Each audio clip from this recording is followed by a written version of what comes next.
Professor Bautista Vidal, eu acabei de ler o seu livro, O Esfacelamento da Nação. Eu não sei se eu fiquei indignado ou assustado. O que é que o levou a escrever esse livro extraordinário? Eu não entendia, doutor Enéas, como é que um país mais rico do planeta, potencialmente rico, tinha seu povo na miséria e a nação inviabilizada no seu futuro. Então eu resolvi fazer uma análise global das políticas que levaram a isso e terminei constatando que elas têm origem externa e elas fazem parte de um conjunto harmônico que leva necessariamente ao desastre. Por exemplo, nós produzimos hoje, apenas com 13% do território, alimentos para alimentar 500 milhões de pessoas. Nós somos apenas 145 milhões e temos 30 milhões submetidos ao genocídio da fome. Nós estamos matando 1.600 crianças por dia de fome, todos os dias. Genocídio mesmo. Todos os A dias. que o senhor atribui isso, professor? Quer dizer, como é que nós chegamos a isso? Isto, como eu falei, é resultado de um processo que foi se montando ao lado do tempo, de políticas vindas, em geral, de fora e com a conivência da nossa classe dirigente servil e que está levando... Exemplifique. Desculpe, é para os nossos telespectadores. Tem exemplos concretos? Vamos tomar no campo econômico. Isso. Por exemplo, o Brasil detém praticamente o monopólio do quartzo de primeira qualidade do planeta Terra. O quartzo é uma matéria-prima essencial para todas as atividades do campo eletrônico, microcircuitos, circuitos integrados, computadores. Nós vendemos esse quartzo, que nós já temos o monopólio mundial, por 40 centavos de dólar e depois, quer dizer, compramos o mesmo quartzo empacotado por 5 mil dólares. A energia do Cury, um outro exemplo, nos custa 42 dólares, o preço internacional é 52, entretanto nós vendemos a 10, 12, 7. Sim, isso é imposto. É imposto porque nós aceitamos. Evidente. Que os dirigentes aceitam. Evidente. Professor, uma conversa que anda por aí, badalada, todo mundo fala, é a questão do Estado mínimo. Como é que o senhor vê isso? Eu acho isso uma grande bobagem. Não existe Estado mínimo nem Estado máximo, existe o Estado necessário. O Estado é o instrumento institucional e jurídico de execução do projeto de um povo, do projeto nacional. Fale um pouquinho sobre isso, um projeto nacional.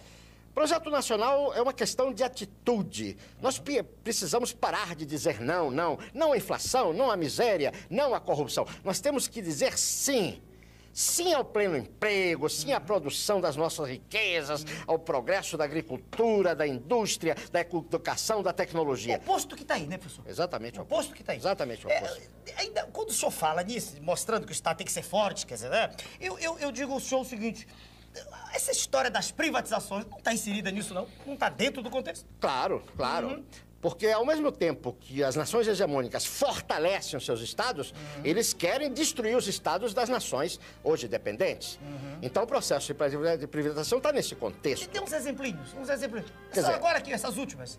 Por exemplo, o caso da Usiminas, né? A Usiminas, que é a segunda mais eficiente indústria siderúrgica do mundo, né? Quer dizer, é um patrimônio de 15 bilhões com B de dólares, e foi entregue por um valor que não vale um gol usado. Isso é um dado da Procuradoria-Geral da República que estudou detalhadamente a questão. É uma transferência de patrimônio. A transferência de patrimônio. Professor, existe um documento terrível, que eu sei que o senhor conhece bem. Fale um pouquinho para os nossos telespectadores dele. Fale sobre o Consenso de Washington. Bom, o Consenso de Washington sintetiza num documento onde todas essas ações. Ninguém pode dizer que desconhece. Porque isso está consubstanciado num documento onde a participação nacional foi nenhuma. Isso veio de fora, por isso se chama Washington. Imposto. Então, imposto. O processo de privatização, a reforma administrativa, a reforma fiscal, a reforma ilegítima da Constituição, a destruição, está tudo lá. Tudo lá. Só não sabe quem não quer saber. Essa história, professor, da globalização da economia. A globalização é aquela história, né, da livre competição, da raposa e da galinha. Nós já sabemos qual é o final. O senhor diz no seu livro que nós caímos numa armadilha. É uma armadilha fruto de todas essas contingências. Vou dar apenas um exemplo. Eles falam na competição entre nações. O senhor tem a competição entre empresas, uma empresa vai à falência e manda pra rua seus trabalhadores, seus operários. A nação vai à falência, vai matar o seu povo.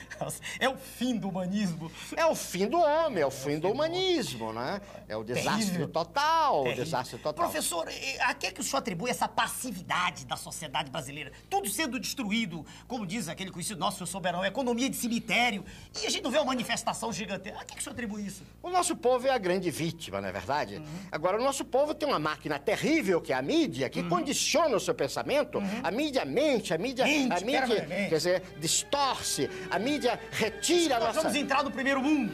Diz que a mídia destrói a nossa autoestima, faz que nós não nos amemos a nós mesmos, Não nos respeitemos. destrói o conceito de nação, De com a família. coisa de família. Professor, é porque o nosso tempo está chegando. Uma coisinha de que eu quero que o senhor fale. Isso é irreversível ou é reversível, professor? Enéas, Há ou não esperança? enquanto houver um brasileiro vivo, nós vamos lutar. E vamos fazer história. Essa questão do fim da história. Enquanto houver um brasileiro vivo, nós vamos lutar e vamos resgatar tudo isso. E vamos fazer da nossa terra o maior país do planeta. Vamos fazer a maior civilização que o homem já viu sobre a Terra. Professor, muito obrigado pela sua presença no nosso programa. Obrigado.